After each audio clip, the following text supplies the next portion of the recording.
Presentamos Entrevista.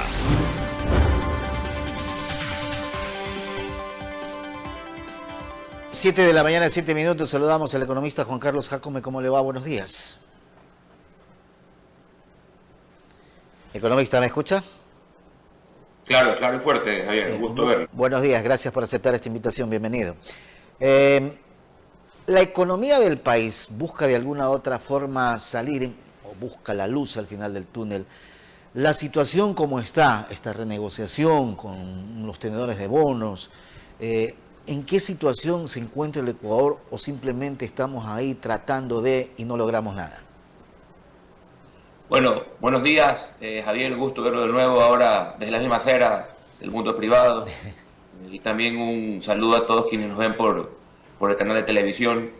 Sí, a ver, yo creo que el país está, digamos que en el cierre de una película que culmina en 3 días más, aproximadamente el 31 de julio, para ser más específicos, donde el grupo de tenedores de bonos pues deberá decidir si adquiere o no la propuesta que ha ofrecido el gobierno en estas operaciones, ¿no?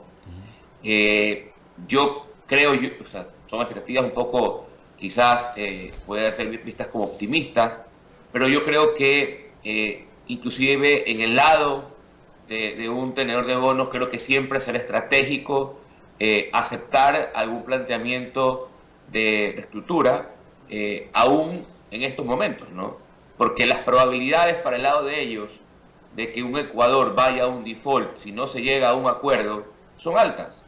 Entonces, si usted tiene un bono, ¿qué es más recomendable? ¿Renegociar y asegurar al menos un flujo producto de esa inversión que hizo tiempo atrás?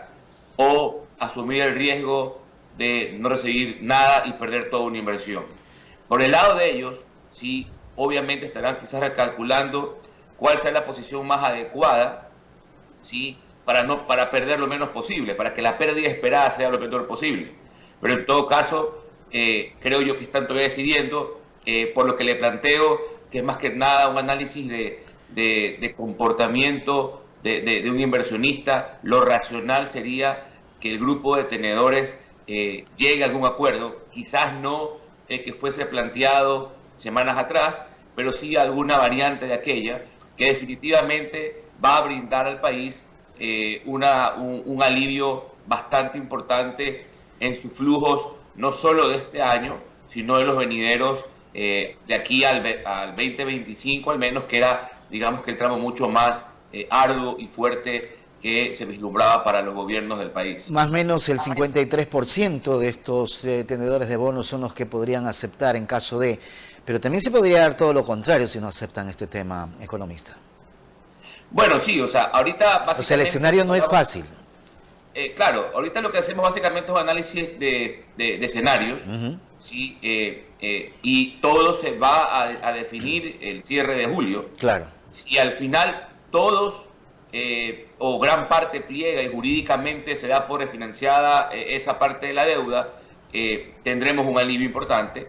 Pero si no existe eso, pues vamos a foja cero, es decir, vamos al estado actual, donde la presión sigue siendo la misma, donde hay que buscar qué se hace, y obviamente ahí vendrá más un poco el arte y la creatividad de lo que se pueda lograr. Si el escenario es favorable, entonces, economista, asumiendo ese escenario positivo, las perspectivas de ir a una negociación o renegociación con los organismos multilaterales de crédito crece, y es como que nos estamos afianzando más porque tenemos credibilidad.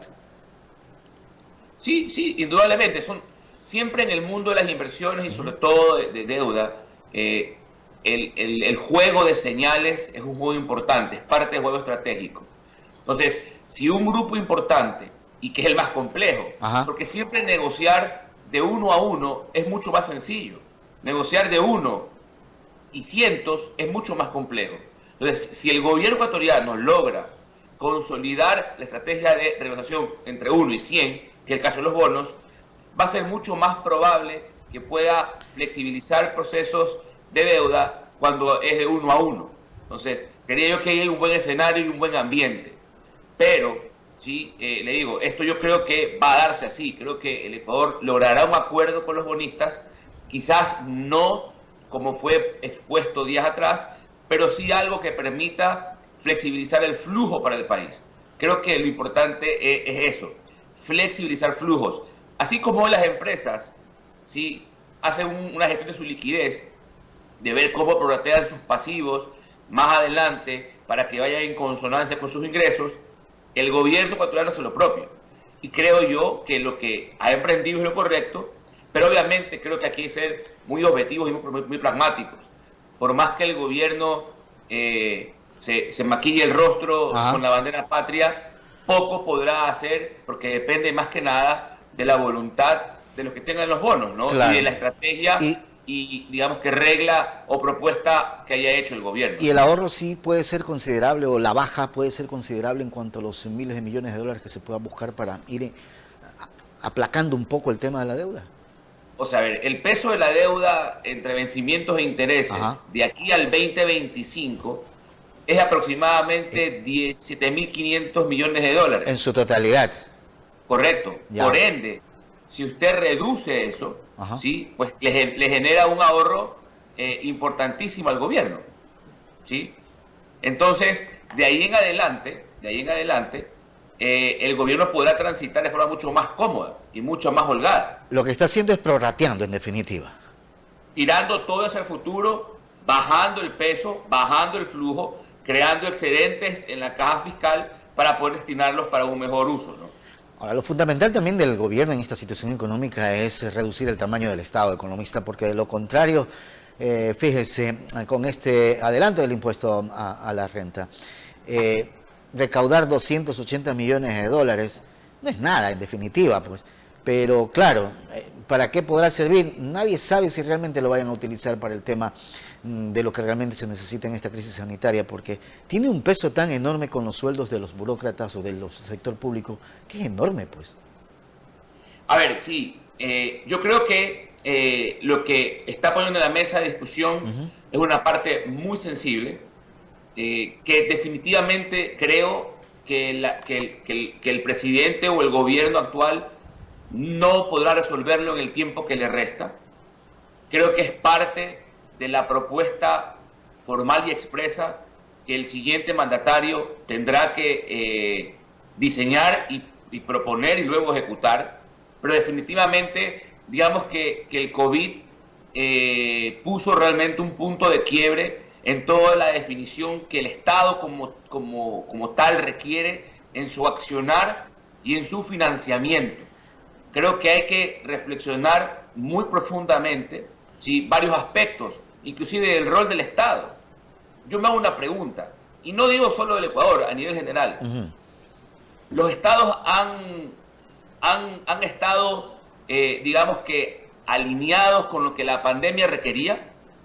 Todas las economías y estados del mundo pudieron suplir la ausencia de bienestar o de recursos de aquel segmento informal que perdió su capacidad de obtener recursos producto de la pandemia. Si ellos no pudieron obtener su bienestar porque estuvieron guardados 3 meses, entonces ¿cómo un ciudadano suple ese bienestar? Es una pregunta de índole económico y social. Político. Sin duda, pero entonces sí cabe el apoyo, digo yo, la ayuda o este aporte o este arrimar el hombro de los empresarios o de las empresas para que puedan pagar o adelantar este impuesto a la renta, este adelanto del impuesto a la renta o el anticipo del impuesto a la renta. Usted sí es partidario entonces de esa, digo yo, entre comillas, colaboración, ¿no? A ver, cuando el Estado requiere y el Estado puede justificar el uso del recurso adecuadamente, sí, creo que siempre va a existir una legitimidad en lo que se esté haciendo. Pero yo voy más allá. De hecho, yo no me quedo en el actual momento. Yo trato de visualizar el país efectivamente post pandemia, porque hoy la pandemia sigue su curso.